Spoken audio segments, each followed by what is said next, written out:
Paroles d'un solitaire, souvenirs inédits par Louis de Robert. La condition, le rang, la fortune, les événements d'une existence eux-mêmes n'ont pas aux yeux du solitaire l'importance que leur accordent généralement les hommes. J'ai 50 ans. C'est l'époque de ma vie que je préfère. Quand il m'arrive de considérer un instant mon passé, je me prends en pitié. J'ai désiré tous les biens de ce monde, la fortune, la puissance, la gloire. Oh, je n'ai gardé que le goût du travail, une grande curiosité d'esprit et le même enthousiasme pour tout ce qui est beau, grand ou juste. Le reste, je l'ai laissé derrière moi, sans regret, sur ma route. Hélas, c'est un mauvais tour que nous joue parfois le destin en nous accordant ce que nous souhaitons le plus. Si tu as un peu d'imagination, jeune homme, apprends que notre rêve est souvent la seule réalité et que, une fois sur 10, obtenir, c'est perdre. Mon existence ne fut point enviable, car le plus précieux de tous les biens, celui sans lequel on ne peut goûter aucun autre, la santé, me fut toujours refusé. Et pourtant, j'accepterais de recommencer ma vie. Je souhaiterais même qu'elle eût pour point de départ l'instant où je suis parvenu. À 40 ans, je me sens délesté de tout fardeau inutile. Je n'ai plus de vanité, j'ai peu de besoins. Chaque pas que j'ai fait vers la sagesse m'a permis de connaître et d'attendre ma vraie nature. Je sens avec évidence qu'à travers 1000 vicissitudes et quels que fussent les événements de ma vie, j'étais né pour devenir le solitaire que je suis. La splendeur du jour, la douceur d'exister, la seule vue de mon jardin, c'est une œuvre d'art comparable à la forme d'un iris, une heure de rêverie. Voilà des plaisirs modestes et négligeables, vous semble-t-il. Bien, c'est que vous ne savez pas jouir des choses essentielles et que vous ignorez la simple joie qu'on éprouve, seul, sans amis, quand rien ne vous distrait, à lever les yeux, à contempler le jeu du vent et du nuage, ce spectacle toujours le même et jamais semblable, cette perpétuelle féerie qui joue dans le ciel depuis le commencement du monde. Que de fois, sentant passer sur moi à ras de terre ce même vent qui règne dans l'espace, j'ai tendu instinctivement l'oreille, comme si sa voix lointaine m'apportait un mystérieux message.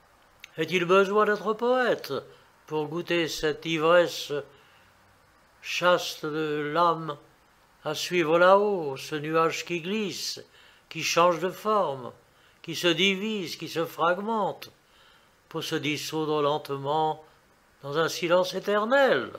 Quelle grâce sur certains mots! Comme le mot bruit est aigu et vibre dans l'air, comme le mot silence est reposant et doux.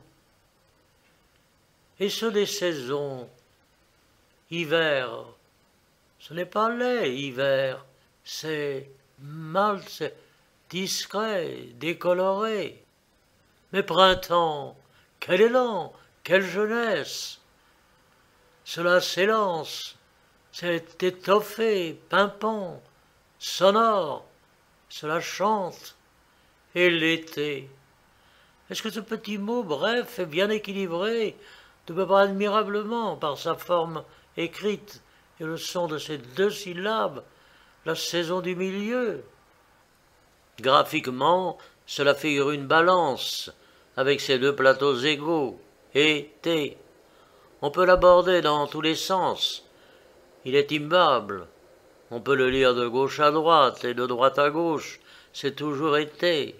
Et l'automne, quelle mélancolie, automne, Écoutez se prolonger le son qui, sans force pour s'élever, retombe.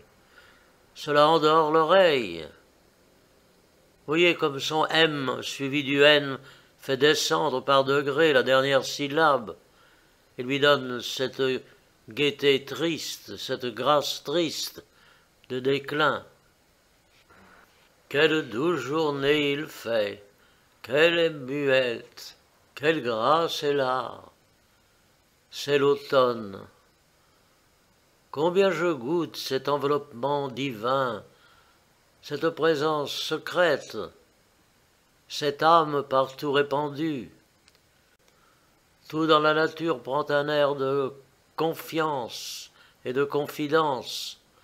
La lumière qui décline un regard humain. La feuille qui tombe de l'arbre est comme une parole triste.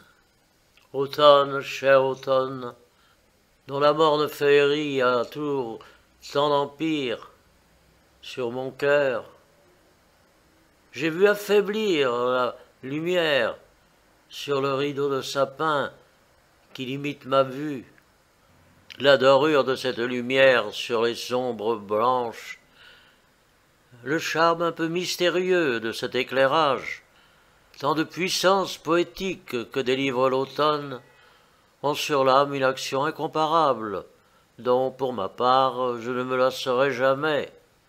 Il ne fait pas un souffle de vent. Les oiseaux, trompés par la douceur de l'air, croient voir revenir le printemps.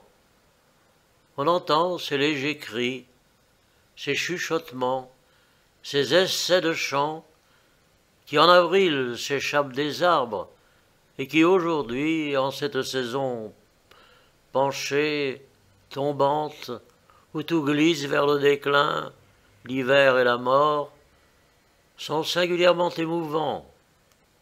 Par la chaleur, c'est l'été encore. Mais qu'est-ce donc de merveilleux qui plane dans l'air, qui vient de passer, qui demeure partout, suspendu? N'est-ce pas la présence invisible autour de nous, au-dessus de nous, d'une souveraine et immense sagesse? Sans doute ma destinée était-elle déjà inscrite dans cette région obscure et intuitive de l'âme qui échappe à la conscience. D'où cet accord, cette harmonie, ce sentiment de plénitude poétique entre la divine saison et mon être voué à un rapide déclin, à cette morne vie incertaine et menacée.